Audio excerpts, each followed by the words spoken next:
função de armação no meio-campo com o Jadson, que é um jogador mais velho, está com 35 anos, então ele além de muito marcado, precisa dividir essa função com mais um jogador, como ele fazia com o Rodriguinho. E vamos ver como é que vai ser esse Corinthians, que também recebe o Ramiro, que na minha opinião é uma contratação muito importante, porque o Corinthians, quando perdeu vários jogadores no ano passado, um dos jogadores mais importantes foi certamente o Maicon, que foi para o Shakhtar Donetsk e que fazia aquela transição da defesa para o ataque, que o Corinthians perdeu muito, tentou suprir essa ausência com a chegada do Douglas, isso não funcionou.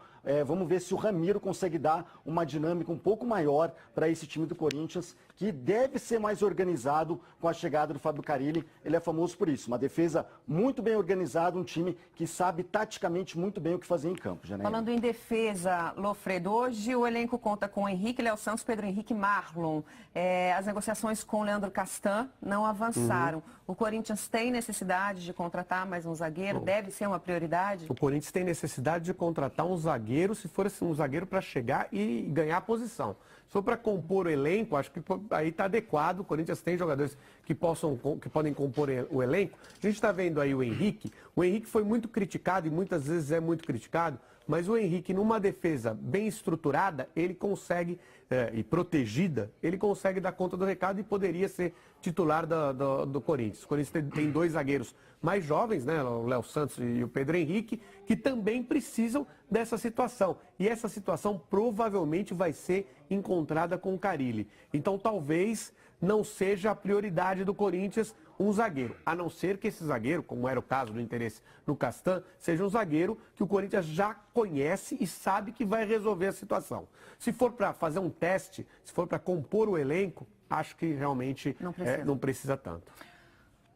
Imagens aí, então, de Leandro Castan. Hora da gente falar das negociações, hein? De segunda a sexta, às 4h20 da tarde, você já sabe. Eric Faria e a Central do Mercado trazem informações ao vivo durante a programação do Sport TV. Dessa vez, teve até jogador se oferecendo em rede social. Vamos dar uma olhada. Um vídeo publicado nas redes sociais gerou desconforto no Grêmio e aqueceu o mercado da bola. Nele, o atacante Marinho aparece comentando a possibilidade de jogar no Flamengo. Fala, rapaziada. Tem que agitar. Flamengo, tem que agitar pra me chegar lá, hein? Pô. Chega lá, hein? Pode ir lá no Grêmio pedir por empréstimo que eu vou na hora, hein? Em uma nota, Marinho pediu desculpas ao Grêmio, que agora vai avaliar a situação do jogador. Ele tem contrato até o fim de 2021. Depois de dias de conversas e propostas, o Flamengo desistiu de contratar o atacante Pablo. O clube estabeleceu um teto de 31 milhões de reais, mas o Atlético Paranaense pediu 44. Com isso, a negociação esfriou. Quem pode deixar o Flamengo é o lateral direito Rodinei, que entrou no radar do Cruzeiro. Ele teve seu contrato renovado até 2022 durante esta temporada, mas seus representantes consideram possível uma transferência. Rodinei chegou ao clube em 2016 e vinha disputando a posição com Pará. O volante Jair entrou na justiça para rescindir seu contrato com o Sport. Ele alega atrasos no pagamento de salários e direitos trabalhistas. A equipe de Pernambuco ainda não foi notificada. Caso fique livre no mercado, o jogador pode pintar no Atlético Mineiro, clube com o que já negocia. O Atlético também pode se reforçar na frente. De acordo com a imprensa paraguaia, o nome pode ser Diego Churin, atacante do Cerro Porteño. Ele tem 29 anos e foi oferecido ao time mineiro. Seu empresário é o mesmo que levou o argentino Lucas Prato para Belo Horizonte em 2015. E fica aquela pergunta, né? Qual é o time, Pablo? O Pablo não vai para o Flamengo, Anselmo Caparica, isso já está certo. Atlético Paranaense jogando duro para negociar o seu principal jogador, artilheiro do clube na temporada, campeão da Sul-Americana. Faz bem o Atlético em apertar ali segurar bem o Pablo para, quem sabe, apostando aí numa negociação melhor?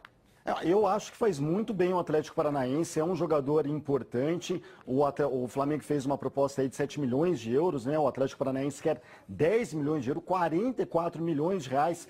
Agora, eu fico pensando, não sei o que o Lofredo acha disso, se realmente vale a pena um investimento tão grande, mesmo com a grande temporada que o Pablo fez em 2018. Porque o Pablo, ele já tem 26 anos, ele não está no futebol agora, né? Ele já está há alguns anos, de fato, fez uma boa boa temporada, mas já é um jogador que, se você for pensar em questão de investimentos, se você vai gastar 44 milhões de reais, dificilmente você vai ter um retorno financeiro em relação a esse jogador, porque ele já não é mais nenhum jovem, então dificilmente você vai conseguir reaver esse dinheiro. É claro que, tecnicamente, uma equipe pode ganhar muito com isso. Além do Flamengo, que desistiu oficialmente da contratação, mas a gente nunca sabe, de repente essa negociação pode ser retomada. O São Paulo é outra equipe que está de olho, está monitorando aí a situação do Pablo para ver se, de repente, pode trazer o jogador para essa temporada. Uma temporada também muito importante para o São Paulo, porque está classificado para a Libertadores da América, então precisa reforçar o elenco. São Paulo até agora não trouxe nenhuma grande contratação, Janaína.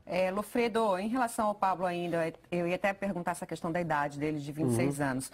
O Atlético Paranaense, vetando essa negociação com o Flamengo, está correndo um risco muito grande?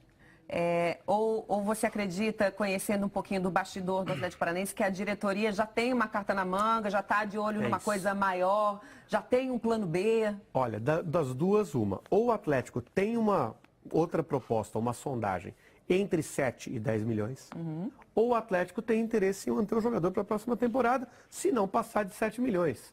Então, eles devem estar estudando, olha, a partir de... Não está no desespero de orçamento. Exatamente, não há nenhuma grande necessidade financeira. O time disputa a Libertadores na próxima temporada. Um jogador que fez sucesso nesse ano. Se não passar muito desses 7 milhões, se aproximar dos 10, a gente permanece com ele aqui, faz um acerto e usa para a disputa da Libertadores. Caso apareça uma proposta, aí sim, chegar ali perto dos 10 milhões, aí sim. E tem que ver o ponto de vista do Flamengo também. O Flamengo todo ano e há muito tempo vai atrás do centroavante destaque da temporada anterior, esteja ele onde estiver. Se estiver no Goiás, vai lá, pega o Souza, vai lá, pega o Dimba. Se estiver no Fluminense, vai lá, pega o Henrique Dourado, pagando o que for. Esse ano talvez o Flamengo tenha pensado, opa, peraí, a gente vai pagar um valor X por esse centroavante destaque da temporada anterior. Passou daí, já não interessa mais, porque tomamos um tombo na temporada passada. Exato. Contratou o Henrique Dourado por um valor, principalmente salarial, muito alto, por conta do rendimento anterior, o rendimento que não se apresentou no ano seguinte.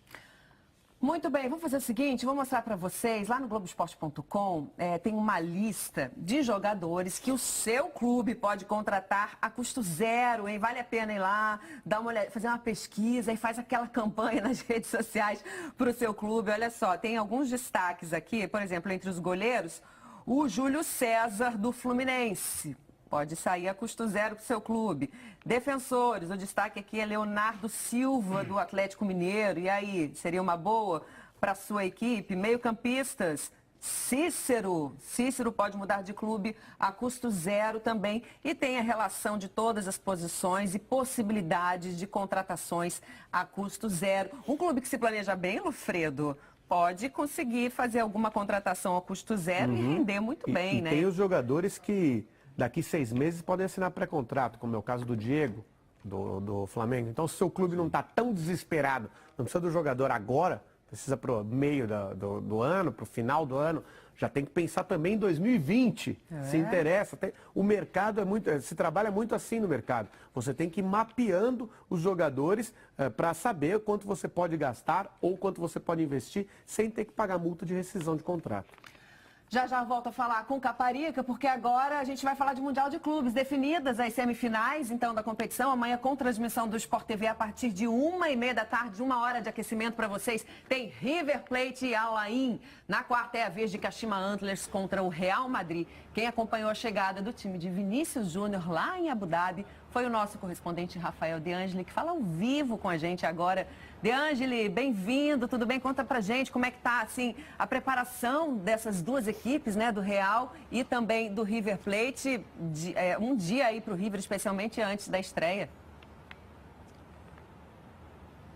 Tudo bem, Jano? Um abraço para você, para o Lofredo, para o Caparica, para todo mundo que acompanha a gente. Pois é, as duas equipes, aliás, as 4 equipes, né, estão muito ansiosas para essas semifinais, né? Os dois principais times, né, o Real de um lado e o River Plate de outro, e as duas outras equipes que são os azarões, assim, dessa fase da competição, né? O Kashima Antlers do Japão vai enfrentar o Real Madrid na quarta-feira, aqui nesse estádio, que é em Abu Dhabi, né? O principal estádio aqui da capital, tem capacidade para mais de 43 mil pessoas, e um dia antes, amanhã, o River Plate campeão da Conmebol Libertadores, enfrenta o Al Ain, que é o representante local, né, dos Emirados Árabes, que chega porque que o país é o país sede do Mundial esse ano, mas foi passando de fase, né? Passou da primeira fase, depois passou também das quartas de final e agora chega com autoridade, né? Venceu o campeão africano, o Esperance da Tunísia, por 3-0, então chega bem confiante para enfrentar o River Plate, quem sabe ser uma zebra e atrapalhar os planos do time argentino, que está buscando o segundo Mundial da sua história. Vou pedir para o Rogério Romero mostrar um pouquinho